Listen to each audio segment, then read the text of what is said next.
గతేడాది 2024లో IPL mega వేలం సందర్భంగా అన్ని టీంలు కొందరు ప్లేయర్లను రిటైన్ చేసుకుని మిగిలిన వారిని రిలీజ్ చేశాయి. కొన్ని ఫ్రాంచైజీలు కీలక ప్లేయర్లను సైతం వదిలేసి అందరికీ షాక్ ఇచ్చాయి.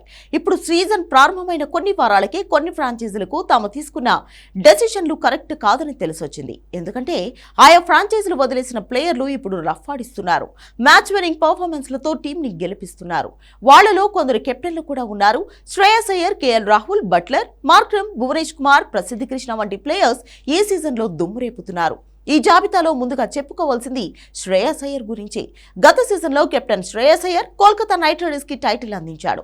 అయినా కేకేఆర్ అతన్ని రిలీజ్ చేయడం చాలా మందికి షాక్ ఇచ్చింది. పంజాబ్ కింగ్స్ ఈ అవకాశాన్ని సద్వినియోగం చేసుకుంది. ఏకంగా 26.75 కోట్లు పెట్టి శ్రేయస్ ని కొనుగోలు చేసింది. వేలంలో రెండో అత్యధిక బిడ్ ఇదే. అయ్యర్ ఇప్పటి వరకు 11 మ్యాచ్ల్లో 405 పరుగులు చేశాడు. ఇందులో 4 హాఫ్ సెంచరీలు ఉన్నాయి. అటు పంజాబ్ కెప్టెన్ గా కూడా ఆకట్టుకుంటున్నాడు. పంజాబ్ ను సక్సెస్ఫుల్ గా నడిపిస్తున్నాడు. ప్రస్తుతం పాయింట్ల పట్టికలో పంజాబ్ 7 విజయాలతో సెకండ్ ప్లేస్ లో కొనసాగుతోంది. దీంతో కేకేఆర్ తీసుకున్న నిర్ణయం సరైనది కాదని ప్రూవ్ అయింది. అటు లక్నో ఫ్రాంచైజ్ ఓనర్ తో విభేదాల తర్వాత కేఎల్ రాహుల్ ఆ జట్టుకు గుడ్ బై చెప్పి వేలంలోకి వచ్చేశాడు. ఢిల్లీ క్యాపిటల్స్ రాహుల్ ని వేలంలో తీసుకుంది. ఇప్పుడు రాహుల్ ఢిల్లీకి అద్భుత విజయాలు అందిస్తున్నాడు. ఆడిన 10 మ్యాచ్ల్లో 47 యావరేజ్ తో 381 పరుగులు చేశాడు. దీనిలో 3 హాఫ్ సెంచరీలు ఉన్నాయి. దీంతో ఎల్ఎస్జీ తీసుకున్న నిర్ణయం ఢిల్లీకి మేలు చేసింది. అలాగే జోస్ బట్లర్ను వదులుకోవడం రాజస్థాన్ రాయల్స్ చేసిన అతిపెద్ద తప్పుగా చెప్పొచ్చు. గుజరాత్ టైటన్స్ తరపున బట్లర్ అద్దరు కొడుతున్నాడు. అత్యుత్తమ ఫామ్ లో ఉన్నాడు. 10 మ్యాచ్ల్లో 78 యావరేజ్ తో 470 పరుగులు చేశాడు. దీనిలో 5 హాఫ్ సెంచరీలుండగా బట్లర్ అత్యధిక పరుగులు చేసిన ప్లేయర్స్ జాబితాలో 5వ స్థానంలో ఉన్నాడు. ఇదిలా ఉంటే సన్ రైజర్స్ హైదరాబాద్ కూడా పలువురు ప్లేయర్స్ ను వదిలేయడం ఇతర జట్లకు మేలు చేసింది. సన్ రైజర్స్ తమ మాజీ కెప్టెన్ మార్క్రమ్ ని వేలానికి ముందే రిలీజ్ చేసింది.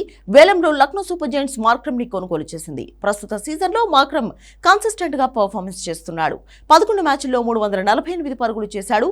మార్క్రమ్ విలువను సన్ రైజర్స్ హైదరాబాద్ గుర్తించలేకపోయింది.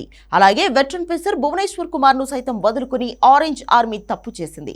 చాలా సీజన్లుగా సన్ రైజర్స్ పేస్ అటాక్ ను అద్భుతంగా నడిపించిన భువిని వేలంలో ఈసారి ఆర్సీబీ తీసుకుంది.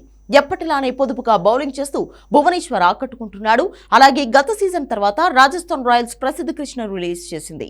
ఆ నిర్ణయం ఎంత పెద్ద తప్పో ఇప్పుడు అర్థమై ఉంటుంది. ఈ ఫాస్ట్ బౌలర్ ఇప్పుడు గుజరాత్ టైటాన్స్ కు కీలక ప్లేయర్. 10 మ్యాచ్ల్లో 19 వికెట్లు పడగొట్టాడు. అత్యధిక వికెట్లు తీసిన జాబితాలో టాప్ ప్లేస్ లో ఉన్నాడు. ఈ నేపథ్యంలో ఫ్రాంచైజీలు అంచనాలు తారుమారయ్యాయి. దీంతో అనవసరంగా వాళ్ళని వదిలేసుకున్నామంటూ ఫ్రాంచైజ్ ఓనర్లు తెగ ఫీల్ అవుతున్నారు.